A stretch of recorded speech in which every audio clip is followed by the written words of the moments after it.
It seems like every time I turn around, Palmetto State Armory is producing something that I absolutely have to add to my collection.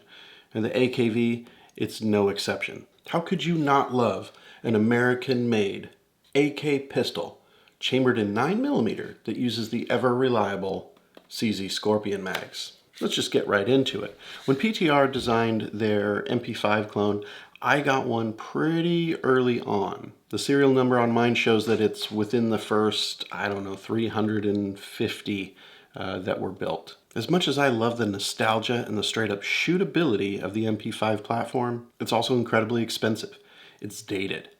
And let's face it, it's lacking a lot of features and options that I think all of us deserve in this day and age. PSA has been teasing us with their clone of the MP5 for God knows how long now, and they may never release it. Who knows? I'll let that slide though because of what they gave us with the AKV. First things first, this is just one version of the AKV. You can get them with a dozen different options for furniture, everything ranging from different colors of Magpul plastic furniture, a whole different assortment of different wood options. You can get all of the metal handguards with different rails and stuff for your attachments. Most of them come as 10.5-inch pistols, but you can also get them as rifles. They have the SBA3 brace. They have the triangle folding brace. Pretty much if you can think it, they have it available. I went with the triangle folding brace and the gray furniture. I don't know, I just really like it. I have a friend that ordered the exact same one, except he ordered the OD green. That one is pretty sweet. I wish I would have gotten that one, but you know, I'm not gonna buy the same color gun that my buddy has. The wood furniture that they have available for these, it's really nice, it feels great. I really like the feel of the plastic Magpul stuff. No matter what your style is, I guarantee you PSA is going to have a version of the AKV that's going to fit your personality. The first thing that I noticed when I pulled the AKV out of its box is the weight.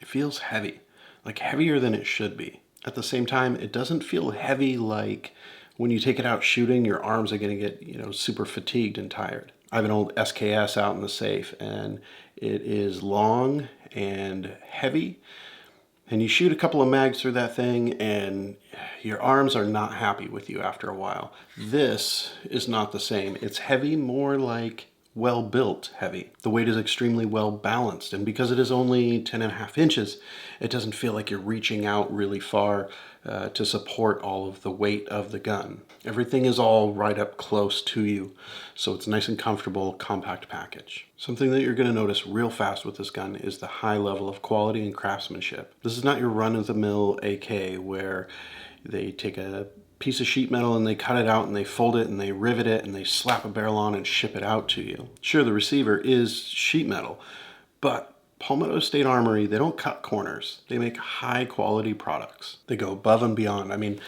look at this boat paddle of a mag release. They didn't have to do that. They could have gotten away with doing the same thing as every other AK on the market and just did a thin, cheap sheet metal mag release, but they didn't. This thing is big, it's thick, it's oversized, and it's easy to manipulate. The AKV also comes with high quality magwell. You know that I love magwells on guns. I don't just love them for the look. They really do make mag changes faster and easier. The AKV also has a hinged dust cover, which honestly I really wanted to hate, but I can't. My Vepr 12 has a hinged dust cover, and it is thin and flimsy, and it moves all over the place. You put an optic on that thing and there's no possible way that it's going to keep zero. I expected the hinged dust cover on the AKV to be the same way. Palmetto State Armory stayed true to form with their gunsmith wizardry, and they managed to make a hinged dust cover for the AKV that actually stays nice and tight. There's no wobble, no flex to it. So you should be able to mount an optic to it and retain zero under pretty much all conditions. I'm still undecided as to what red dot I want to put on this gun, but believe me, there will be one in the very near future. There has to be, because I don't really like the iron sights on this gun. It is what it is. There's not a lot that you can really do about it. I understand that with the design of the gun, the iron sights just are what they are, but it's fine. I've got the rail mounted to the dust cover. So it's not like I'm stuck with iron sights forever. For now, I can tolerate those iron sights. We were talking about quality though. This gun just oozes quality. Every little detail on this gun is top notch. All the rivets are tight, nothing wobbles. The finish is nice and smooth and even over the entire gun. Really, at this price point, I would expect nothing less. The AKV is going to set you back right around $1,000. A little bit more, a little bit less. It really just varies depending on which package you pick, what furniture it is that you want on this thing.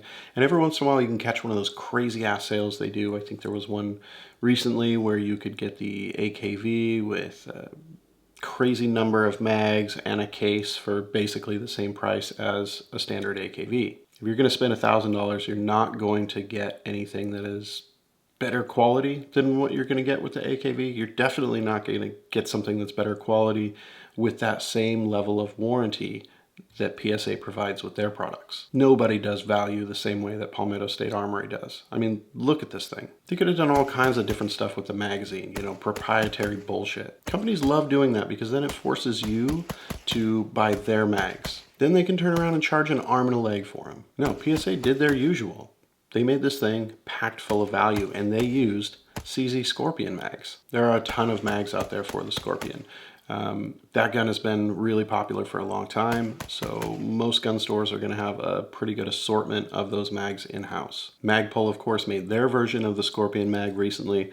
Those aren't terrible quality. They're actually pretty good. The pricing is pretty good. You can find those all over the place as well. PSA did their usual, though. They took it to the next level. They created their own Scorpion mags, which come in at less than the Magpul mags.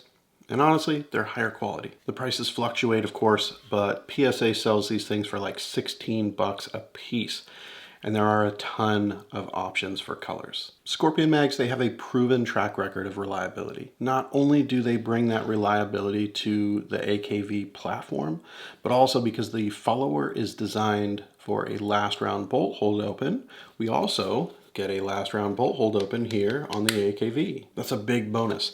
That's one of the things that I wish the MP5 clones would have. On the side of the mag well, you have a lever that you slide in order to release the bolt after a mag change. It's fairly low profile, which on the one hand, it's great because it's not going to get snagged on anything. You're not going to accidentally hit that lever when you don't want to. But also, I feel like I'd like to see an extended version of it. And I don't think it'd be too terribly hard for PSA to machine up an option, something that I can order, an extended lever that I can go ahead and install myself. Maybe someone will do some aftermarket stuff for it. It's hard to say, but for now, I'm just happy to have that option on the AKV. It's little things like that that really make the AKV a great gun. And you know what? It is a lot of fun to shoot. PSA even put this chunky looking muzzle brake on there. That brake on the end of the AKV, does it really mitigate recoil? Hell if I know, but you know what? It looks cool. I don't know, it just feels like in the development meetings for this gun, somebody really important was sitting in the corner of the room and just insisted that they pack more and more and more value into the AKV. And what happened on the other end is we got this. We got a fun, accurate gun that's well made and packed full of features. Not only that, but we got it at a price that is more than reasonable with the ever amazing warranty from Palmetto State Armory. Best warranty in the business, also the best customer service. What more do you want? Like, what more could it possibly take for you to make up your mind about buying this gun? Now, I've only got about 500 rounds through mine so far, and I know that's not a lot in the grand scheme of things. I'm going to keep taking it to the range though, and who knows, right about 1,500 rounds maybe, I'll come back and revisit the subject of the AKV. I don't think my opinion is going to change though. I've been feeding it a random mix of the cheapest bullshit ammo that I can get my hands on, and it hasn't had one single malfunction so far. I'm completely happy with the AKV. All right, that's it for this video. I don't know what you expected. This isn't the first AKV video you've seen. There's literally hundreds out there. I don't know what you're waiting for. Just go buy one already.